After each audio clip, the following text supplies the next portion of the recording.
Hi, everyone. This episode is a great one. I sit down with Dr. Doug Henry, Vice President and Medical Director of Enterprise Behavioral Health, and Mari Vandenburgh, Vice President of Health Programs and Solutions, both at Highmark Health. We discuss Highmark's overall living health strategy designed to produce exceptional products that provide 360 support for physical, mental, and social health.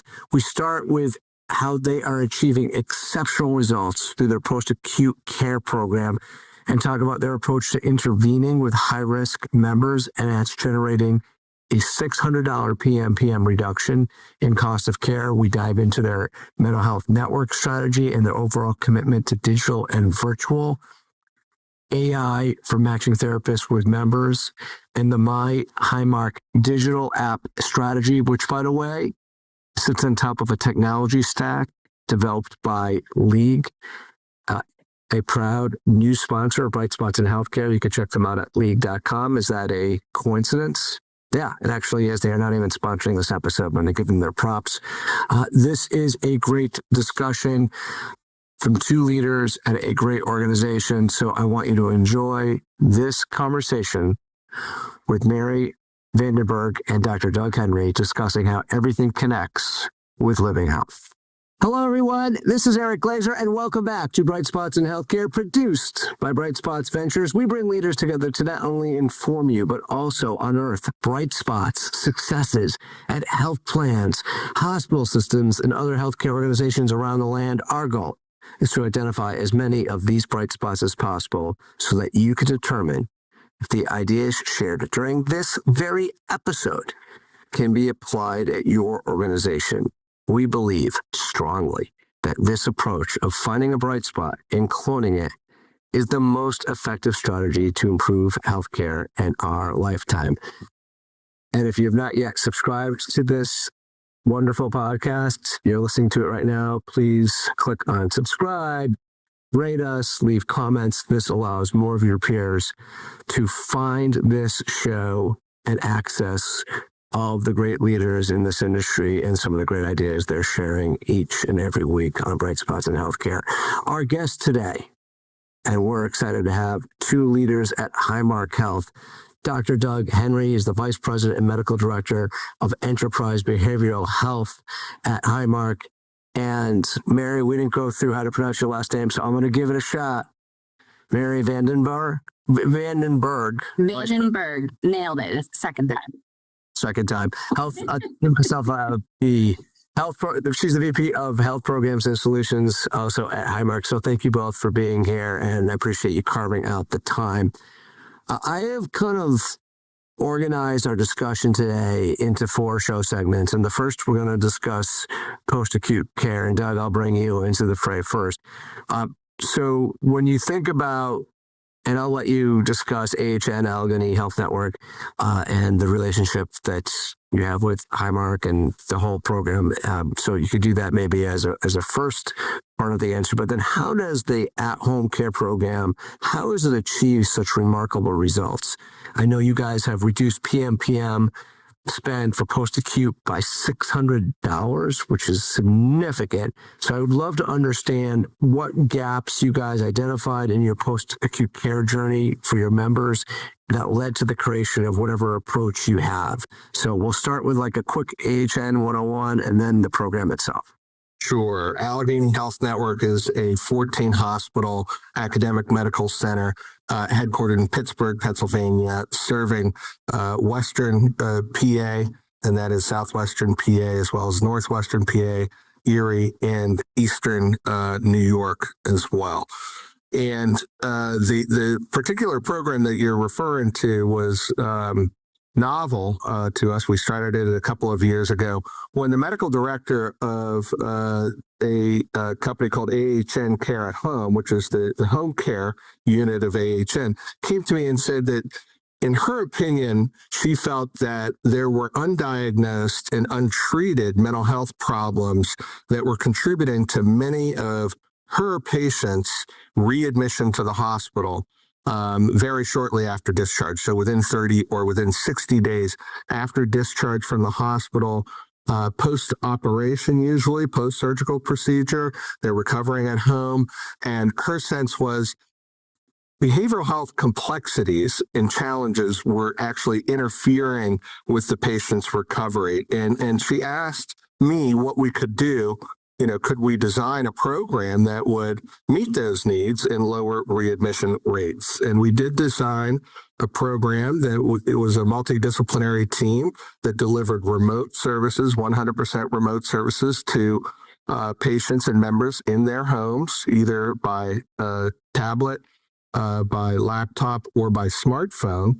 And the team was made up of an outreach worker that was especially trained in motivational interviewing, a licensed clinical social worker, a clinical psychologist, and a psychiatric nurse practitioner for medications. And the mainstay of the treatment is engaging is very important. So that preliminary work on the phone and talking to a patient about the potential value of treatment to them is a very important part. But the meat and potatoes is really the work done by the health psychologist, who is an expert in helping people with primary medical problems and comorbidities that are behavioral health comorbidities. So health psychologists have that niche expertise, and that's really the anchor and the primary treatment provider on the mental health care at home team. And this is a team that could be developed by any ambulatory provider of mental health services, so long as they have those disciplines, those 4 disciplines in their employee structure. Okay, there's some things I want to unpack there. One of the things I noticed right away is, unlike other similar programs where maybe we have a master's level therapist taking the lead, we're going with a doctorate level. Now, full disclosure, you are also a doctorate level therapist and a psychologist by training. Why are we investing in that more expensive resource, and what led you guys there, and is it being justified?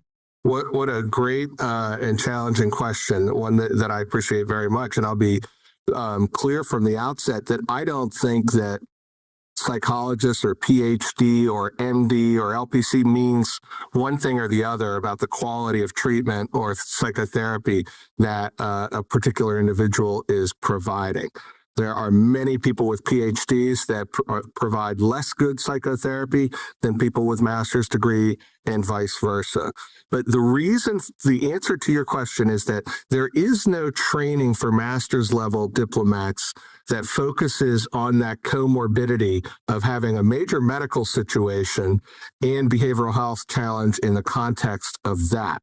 That is unique to health psychology. It's not even all of psychology. It is this brand of health psychology that has become increasingly prevalent because of need over the past 10 years. Okay. And so given that, and given I would say the heavy load that this program probably carries, what advice would you give to our listeners to replicate a similar program, and how would others think about should go about building something similarly, and what is the upside as they put a lot of chips on the table to build a program like this? Well, I think it is the first thing is a mindset, and that mindset requires an openness to mental health approaches to what superficially are not primary mental health problems. And so what I mean by that is that because people were being readmitted for exacerbation of their medical conditions, whether it was because they're not changing the dressings on their wound or they're not compliant with the medication that they were prescribed after they left the hospital, those sorts of things, that is, in the medical realm, the solutions must come from the medical realm. The solutions often, and some of the most cost-effective solutions often, are mental health interventions attending to undertreated, underdiagnosed challenges. And so I would really encourage behavioral health professionals to not think about what is their traditional territory and scope, but to think much more broadly within their medical systems. A couple of more follow-ups, and then we could get off this. But I want to understand, you mentioned engagement being important, but obviously this multidisciplinary approach being the secret sauce. You also mentioned an outreach worker. Tell us a little bit about how you're getting these folks who are coming out of surgery, may or may not be admitting they have issues with anxiety or depression, and how are we getting them enrolled in a program like this? How are we getting them engaged? So what we did is patients take a major comprehensive assessment to determine the level of care, whether it be like skilled nursing facility, nursing home, or perhaps a visiting nurse that comes into the patient's home.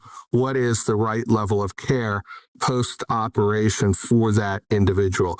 We inserted what's called a PHQ-9 and a GAD-7, and I'll explain those. It's a patient health questionnaire, 9 questions, and the general anxiety disorder screener, 7 question screener. These are very quick tests for depression and for anxiety. And we added those to the larger group of tests and survey questions that individuals would answer in order to determine what level of care they need. And so over certain thresholds that we set, as you know, this person is in clinical distress from a psychological disorder, we set those thresholds on those 2 screeners, and they trigger for our outreach specialist. We call it engagement specialist. And that phone call is critically important because, yes, we are calling people that may not have raised their hand and said, I have a mental health challenge, I need help. So it takes a very skilled person to introduce the topic, to talk to them about the value in a way that is not stigmatizing, is not frightening, or shaming the patient in any way. Okay. I have one final follow-up. I don't know, but anyway, I'm gonna pontificate for a moment here and support this concept. So I don't know if we talked about this. I can't remember if we talked about this when we prepped together, but in a past life, not so distant past life, I helped lead the development of a very similar program for individuals who were out of work due to they were on disability due to anxiety or depression. And the program we launched was in Canada that has much more at stake because those disability carriers are typically on the hook till age of retirement, unlike here in the United States where Social Security protects our carriers. And we built a very similar program. And some of these folks ended up being out of work for multiple years, came into this program that was led by a psychologist.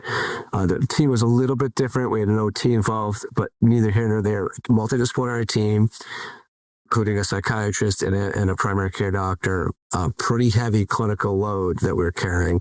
And we were getting people out of work, who were out of work for a year or more back to work and giving a new lease on life. And so all that to validate your approach here and to encourage others to think about how the math could work because the cost for readmissions and everything in between are massive. And so there's a lot of upside here, right? So to that end, understanding that you're at Highmark and you have a nicely knit integrated delivery system between plan and health system, and not everyone listening has that luxury. Could you provide some guidance on how you would go about building the same program if you didn't have the privilege of having a hospital system associated with your organization? Yes, and it sounds like a really effective and creative program that you're describing.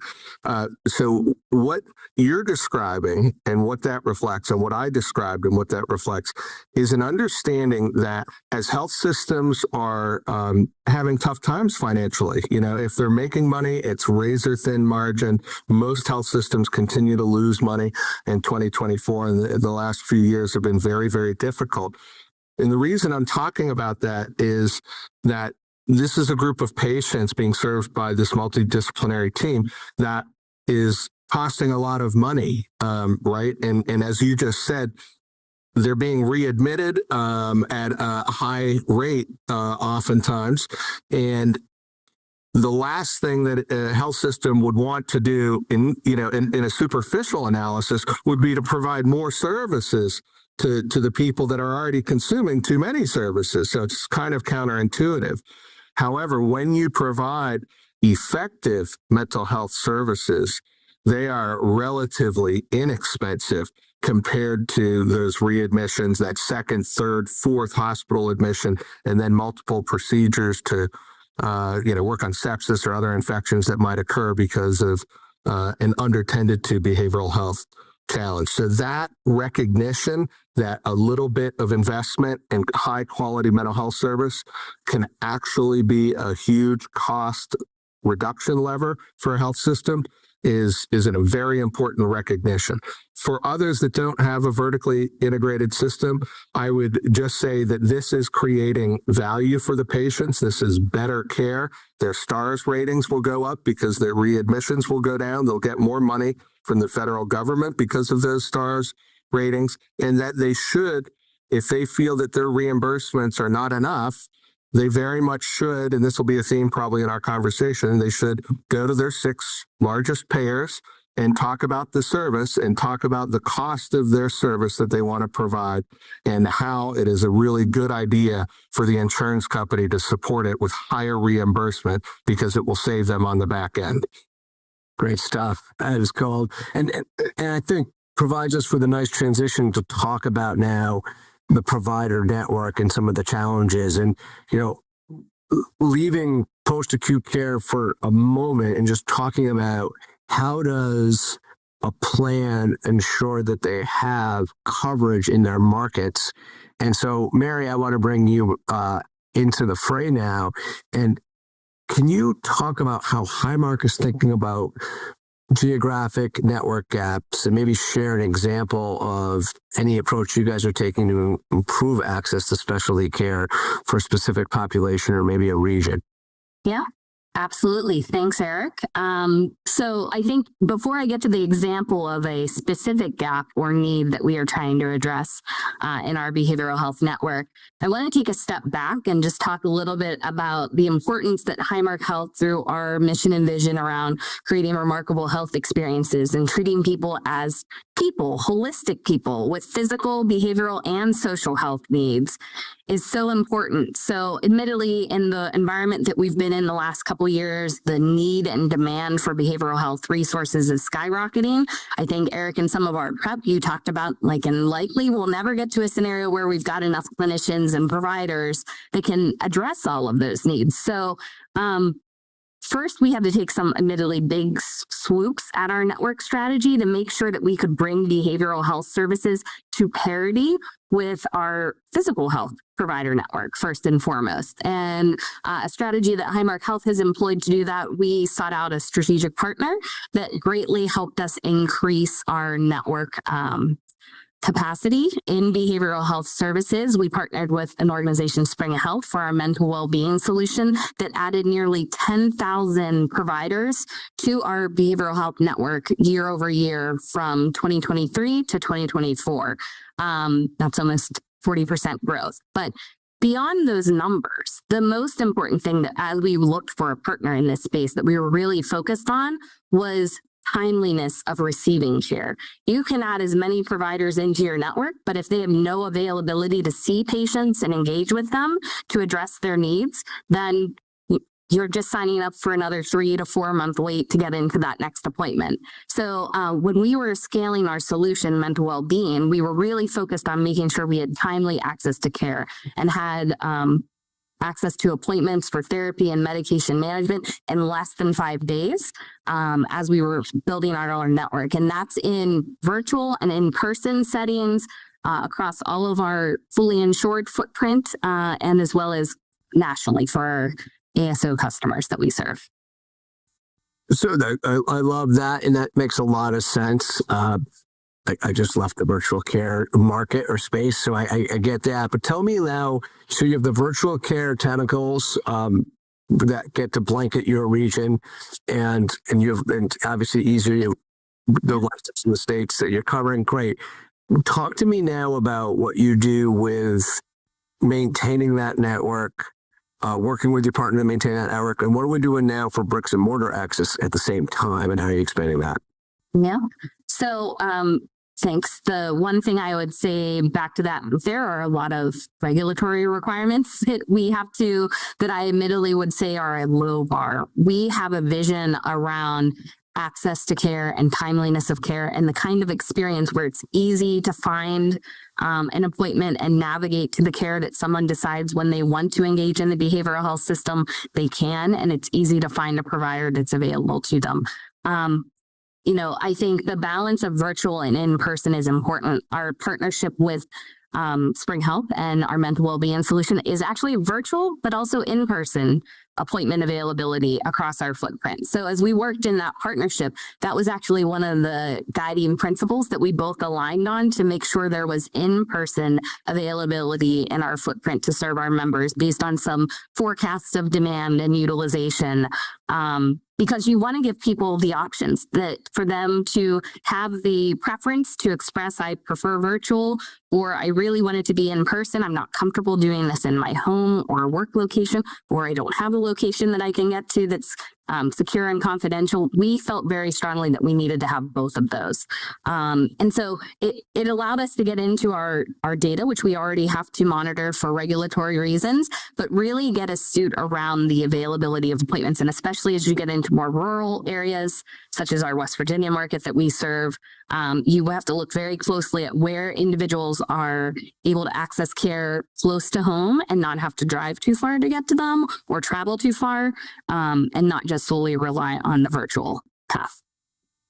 So just so we understand, so Spring as your virtual partner also provides you bricks and mortar? That's right. Well, That's right.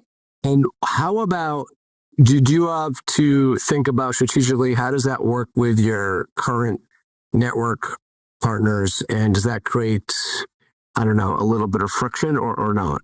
I might let Doug weigh in on this one, but admittedly, I think, again, we are in such a scenario, at least in our footprint, where demand greatly outweighs the supply of appointments and care, that we haven't seen a ton of resistance to having our members access behavioral health services through our health plan based solution as well. But Doug is also a champion and working with our provider partners in our network every day to educate them about it. So I'm sure he can share a little more on any perspectives they may have shared with him. Short answer to your question is, Eric, yes. Some, legacy network people are clamoring for attention and are not necessarily, 100% comfortable with the addition of this new 10,000 mental health professionals. And I would say they're not just any 10,000 mental health professionals. The access we're providing, the growth of 40% is to very high quality professionals. And it's very difficult to do that at scale, as you know. And so to be able to add 10,000 of people that we really have confidence in is even better. But yeah, certainly some of our larger existing providers have come forward and said, they're trying to get our attention and say, hey, we're doing really good stuff over here too. Pay some attention to us. And so it has set off a very healthy, competitive environment for our members where behavioral health providers, large and small, are not resting on their laurels, but they are striving to innovate and to get better, to provide higher quality service because they know that's what Highmark cares about and that's what Highmark wants. So could you, Doug, Mary, you could both jump in on this. What I'd like to understand too is as you're thinking about this entire strategy you have with your providers, whether it be a third party organization like Spring or whether it be the provider networks you've historically been working with, how are you aligning incentives with all these stakeholders? And how are you setting that up to drive, how are you setting up an alignment strategy and then operating all these disparate groups to serve all your members with one common brand and theme? Gary, I'll let you go first. Yeah. All right. So yeah, Eric, I think we are employing value-based care arrangements with our own solutions and with our provider systems to align both the provider and the health plan to first and foremost the clinical outcomes and improved quality of care that our members are receiving, whether that's faster time to remission for depression and anxiety symptoms, whether that is timeliness of care and appointments. I think we've been challenging the definition of quality beyond just stars, although stars and HEDIS measures are 100% very important, but also thinking about where can we be innovative to make sure that we're getting the right kinds of experience outcomes that help people feel supported and cared for as they seek behavioral health services.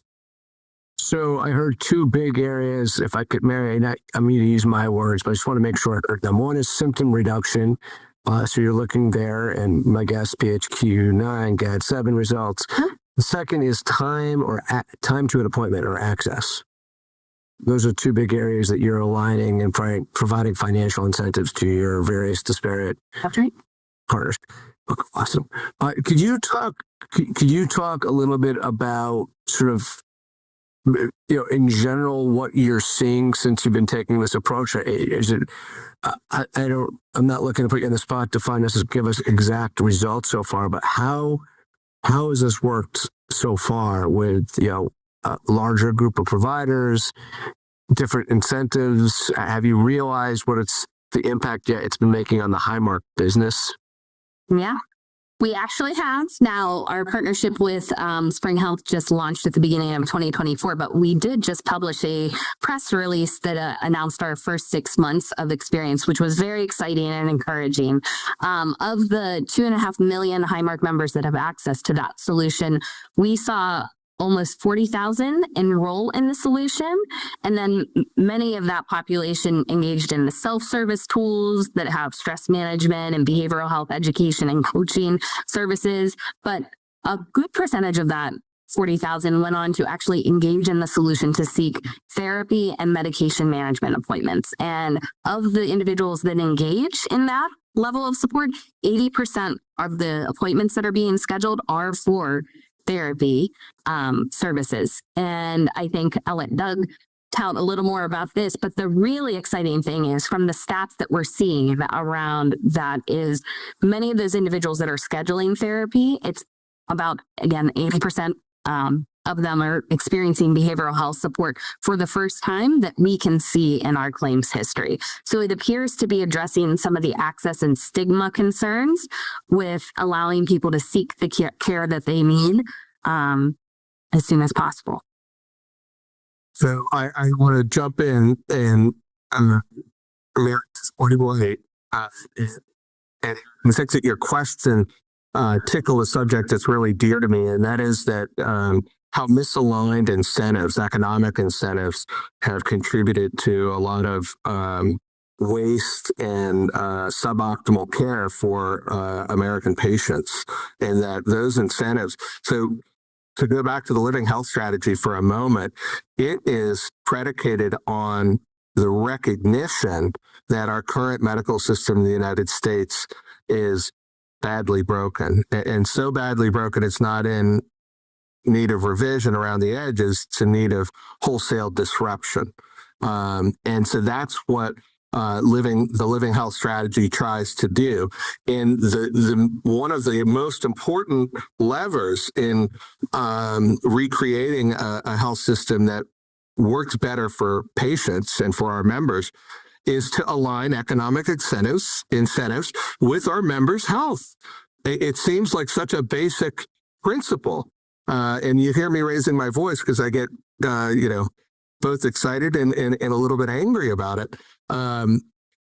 So one of the reasons that we chose Spring was Spring also aligns incentives in the way that they compensate their therapists. And so that's how they get 10,000 therapists that are of very, very high quality. It is not because they interview well. It is because they have a system that kind of separates the wheat from the chaff and allows the cream to continually be rising to the top. And so, yes, we're looking at things like number of days of treatment until remission, and things like, and we will do more and more value-based reimbursement as time goes by. We're just at the beginning of sort of the value-based revolution, I believe. But with 80,000 appointments completed already in 2024, the impact that you asked about, what have we seen? What has been the impact of what we've done? We have seen people, 70% of our patients with moderate to severe anxiety or moderate to severe depression, and this is around 90% of all mental health cases, are treated to remission, not just with significant improvement, but to remission in 6 weeks or less. So that's the kind of result that you can get when you align the incentives with members' health.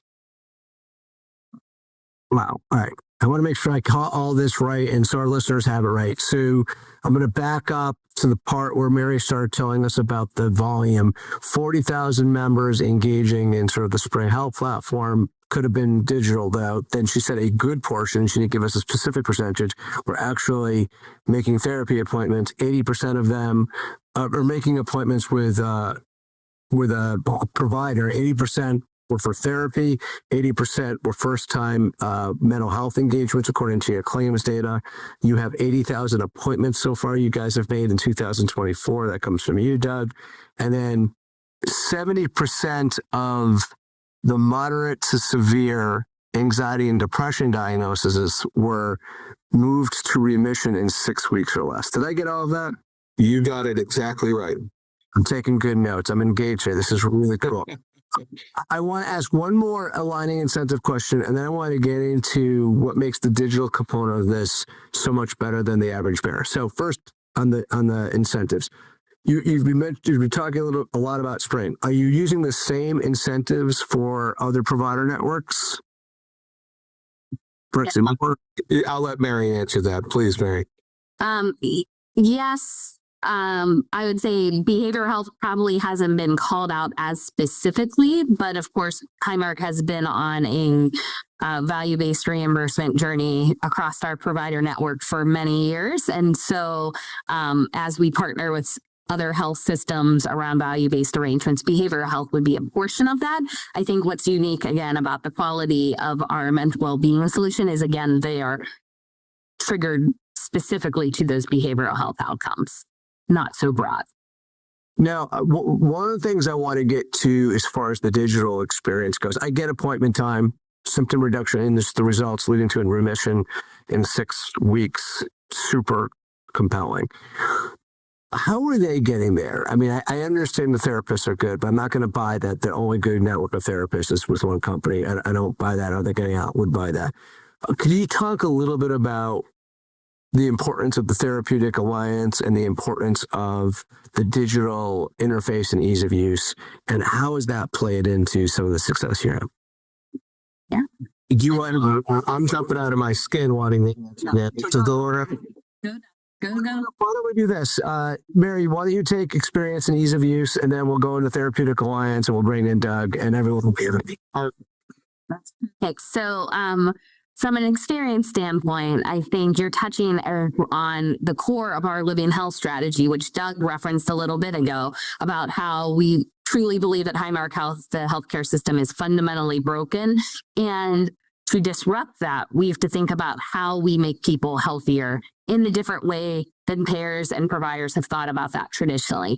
And so through our living health strategy and our journey, we have put an emphasis on, I will say, virtual and digital capabilities, knowing that the world is changing. The way that people interact with their care is absolutely changing, and have made a ton of investments in our digital ecosystem, our My Highmark app and website, which is our customer portals that truly integrates our solutions into one-stop shop digital experience that is also equipped to receive personalized nudges. So when Mary logs into My Highmark, if I am eligible, and especially if there is data that Highmark has that suggests, Mary, you might want to check out the mental well-being solution, those personalized nudges and experiences are being pushed so that I see that to increase the likelihood that I am going to engage and get to the right care that I need in the one-stop shot through that. So we are trying to make it easier. So right now, based on what we are seeing in users with the mental well-being solution, we're seeing about a 77% ease of use score based on standardized survey metrics, which is fairly good and a good, but we have room to improve, I will say. And so, we really believed, and that was where Spring Health was such a wonderful partner with us, that they were also fully invested in removing any barriers to access of care, so that at the time that someone is thinking about, I might need to see someone or talk to someone, and they're thinking about their insurance benefits and how much is this going to access or cost me to access those services, the gateway to get to the services are also right into our digital experience with cost transparency and other tools available to make it feel less overwhelming, less scary and frustrating to engage in that care. Right. All right. Let me summarize that. That was really good. So my Highmark is the digital strategy and the digital product from Highmark Health. It's a one-stop shop for members to receive all of their care. So it's basically a whole person care strategy. My words. You provide personalized nudges to drive relevant engagement. How are you measuring that? Well, your members are giving you a 77% ease of use score. That's right. Did you build that homegrown? Do you have a white label platform provider behind my Highmark? Are you able to tell me that? Yeah, I can tell you that. My Highmark is a white label platform powered by our partner League. And so anyone interested in that, as we wrap things up, we'll give you information on how to follow up with the Highmark team on that. But the ability to ingest the data that we have through claims and other touch points and data points that we have on our members and push and nudge people with personalized content is a homegrown capability that Highmark has invested in. We call it our member listening system. Oh, I love that. Okay, I did a member listening. So just so you know, and I didn't prompt you, and this League's one of the latest new sponsors of Bright Spots in Healthcare. So they get a free. How about that? Perfect world. We're meant for you guys. So Doug, let's get into therapeutic alliance. This is near and dear to my heart. I think this is one of the key, most difficult things to do in mental health. And it's, we don't do we were doing an okay job with picking our life partners. We do maybe a little less okay if we're in our sort of professional partners. We're not great as species with relationships. We tend to have falling outs. Nothing is probably more based upon a strong alliance than patient and therapist. So how are you raising the bar with therapeutic alliance?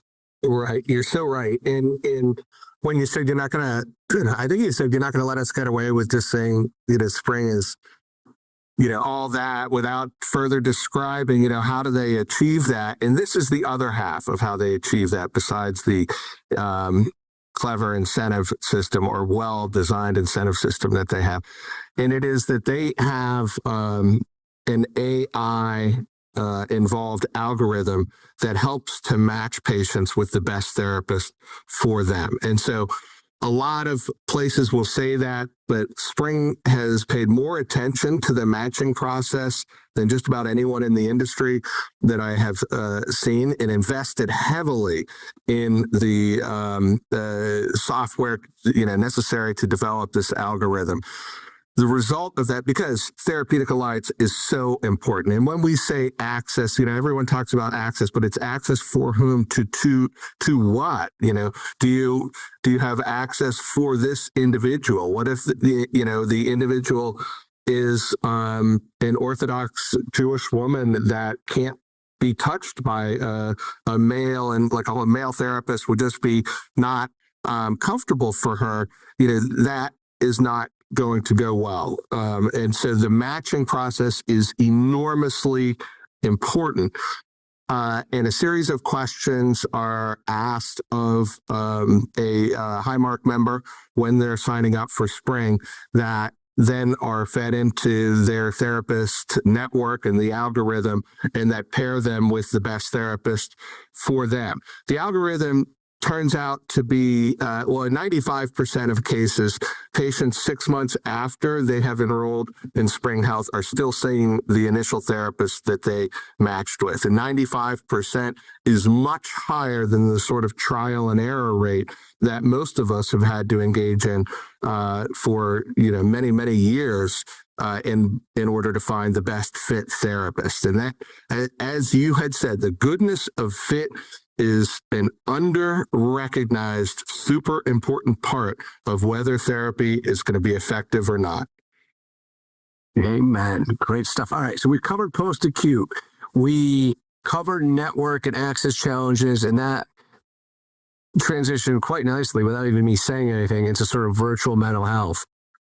Let's talk a little bit now before our time is up around innovation and what we're thinking about in the future. And so, Doug, I'd like to start with you. And can you share more about innovation at Highmark and how is Highmark tackling different areas? And are you using grants? Are you using your own funding? Do you have your own venture capital? Let's talk about a couple of areas where you guys are trying to move the needle. Absolutely. And I'll start with going back to the My Highmark application and the fact that of these 80,000 appointments, that 80% of the members, the Highmark members that are receiving those mental health services are first-time mental health consumers. And that fact really tells me that there's real innovation happening here in terms of lowering the friction that one experiences in reducing stigma, that it's very, very easy. And in the past, people have to make call after call, and every therapist, every psychiatrist says, no, I'm not taking new patients. No, I'm not taking new patients. No, I'm not taking new patients. Relieving that problem has been successful, and it has been huge. So I think that's a big point of innovation. Something else we're trying to innovate on is addressing the challenge posed to modern society in 2024 and 2025 by loneliness. We have, we're getting tired of epidemics here, but we have an epidemic of loneliness upon us. And the cohorts that are suffering the most are older Americans, but surprisingly, young Americans under the age of 25 are also reflecting greatly increased scores in loneliness and social isolation. And so we have an application to the federal government for what's called a PCORI grant to study loneliness. It does involve our behavioral health partner, Spring Health, and some novel interventions and approaches to loneliness, one of which we already touched on, but is social prescribing. And it's that social prescribing that is so common in Europe, but very seldom, if ever, done in the United States, of not prescribing pharmaceuticals, but prescribing social activities for individuals to engage in that will help to improve or stabilize their mood. Wow, like that. And do you guys actively reimburse for social prescribing right now, or you're on your way to researching it right now through the PCORI grant? We're researching it, and the PCORI grant is really going to allow us to demonstrate that this makes sense to pay for this. That's the outcome that we're currently researching. And so we're very hopeful about receiving the federal support and eager to get to work. But really, innovation, like writ large, there's so much happening in psychiatry, Eric, in terms of neuromodulation, theta burst neuromodulation, transcranial magnetic stimulation and theta burst applied to TMS, and psychedelic. Do psychedelics have a place in therapeutic regimen and on formulary? And right now the answer is no, because the FDA is not approved, but there's a lot of research going on that we're watching very, very closely. There are pioneering advances in passive data gathering and using smartphone data and even sensors to detect when a patient or a member might need additional support. And that's really going to be the future of mental health is more and more earlier intervention through the use of passively collected data, as well as more and more prevention. Tell me, as you were kind of bordering on clinical speak, but I followed you all the way through. Sorry about that. Oh, no, I was with you. I was like, if you go any deeper, I may have to pull you back, but I was with you. Could we talk about CBT, and is there anything that you guys are doing around, whether it be depression, anxiety, or insomnia and sleep, and anything to do with lifestyle that you're researching and thinking about differently for the future? Yes, I'll point out CBTI in particular. So we did initiate a program that delivers cognitive behavioral therapy for insomnia. And it was a real priority for us in 2023. And we got a program up and running, and we've had excellent results. We are going to be analyzing the data from 2024 to create our future roadmap to see how much we want to blow out this and make this available in 50 states and to Highmark membership in the largest possible scale. But what we have found thus far is that CBTI is incredibly effective for insomnia, but almost as effective for depression and anxiety. So a lot of good things can happen for an individual when they receive CBTI, not just getting a better night's sleep, but other problems tend to improve too. And I guarantee you, if we were able to look at it even more closely, we would see real medical health improvements across the board in those people as well. So CBTI is what I call a gateway therapy. It is a therapy that for people that are reluctant to raise their hand and say, I'm depressed or I'm anxious and I need a little bit of help, there are many people that readily raise their hand and say, I suffer from insomnia. And so it is a way to bring the good CBT treatment to individuals that may otherwise be reluctant to go for it. So, and real quick, so the I stands for, I'm assuming, insomnia, kind of. Yes. Could you just quickly, I don't want to get into bore folks who are your kind and are therapists and know this, Cole, but for just everyone in the business world, the difference between CBT and CBTI in a sentence or two is? Simply the focus on insomnia and the fact that CBTI is a 12-session manualized treatment, whereas CBT is a little bit broader and not necessarily manualized. Right. All right. Before we're done, and I will summarize all these innovations, folks, before we get off. Mary, I want to bring you in. And how do you identify bright spots, or co-branding there, within Highmark's clinical programs, and sort of what is your strategy to scaling successful practices or bright spots across your member population right now? Yeah. So I would say one way, and I encourage any one of your listeners to take this kind of approach, is we've adopted a product management mindset around our clinical programs and solutions that we are offering with fairly robust measurement and evaluation strategies that are anchored in the quintuple aim of healthcare. So measuring clinical outcomes, cost outcomes, but experience outcomes from both a member and clinician experience, as well as addressing health equity. And, defining those things for all of our programs and solutions and closely monitoring them so that you can understand what metrics and indicators should be leading and lagging, meaning we're going to see engagement in our solutions. We're going to see experience survey results, ease of use, customer satisfaction that are more readily available and lead to clinical outcomes that we will see well before claims data comes in and runs out, and we are able to evaluate all of that. And we're starting to put more focus on those leading indicators because part of our living health strategy that we talked about earlier is focus on the experience and getting the right clinical outcomes to improve someone's health, and the cost savings will follow. Right? We know by doing the right thing and making sure that our members are getting the care they need to address their needs will lead to cost savings. Now, it might not happen in 1 year, and so that's another nugget I wanted to encourage the world to think about differently. We have in the health industry, I think, very siloed thought about cost savings in a 1-year underwriting cycle as you think about payers and provider reimbursement contracts. And the reality is, if we're going to manage people's health and think about taking a more holistic population health approach, it might take longer than a year to see the outcomes when you're analyzing an entire population, and to be open to that and push those boundaries within your own organizations and those that you're speaking to get out of those 1-year views and take a longer term view to understand those outcomes, which is a challenge for our entire industry, quite frankly, I think, to adjust to that. What are we thinking though? Could you give us, you think 3? I mean, 5? 3 to 5, I think, is a good increment.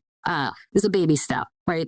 There's a lot of factors, of course. If my actuarial friends were on the line, that's like, what about churn? Average life expectancy, retirements within the private. There's a lot of variables you have to control for year over year. However, more than a year is probably a reasonable way to think about someone addressing one of their health needs. It might take them 2 years to get to a point where they feel like they've embraced and maximized and optimized their health. If they're addressing all of the specific care needs that they've identified for themselves. Actuaries are Debbie Downers. No, I'm just not all. Not at all. Not at all. They're brilliant. Let me summarize what I just heard here around innovation, and then one final question for the both of you. So what I heard here first was around, you started with your digital interface, and Doug talked about the investment in creating a digital experience, and he didn't use these words, I will, and creating a comfort for your members to use the digital platform in my Highmark. The second was loneliness, and you're currently in the process with your partner Spring and hopefully getting a PCORI grant to research the impact and potential enable a business case around social prescribing. The third is using mobile phones and maybe other remote devices to passively collect data so that we can make interventions remotely for folks that need it when they need it, right care, right time, taking it to the next level. Please, Doug, if I'm putting words in your mouth, interject and put me straight. The fourth is around CBT, but CBT for insomnia, called CBTI, and how that could be a potentially impactful approach to helping folks with both insomnia and depression and anxiety, and figuring out how to scale that.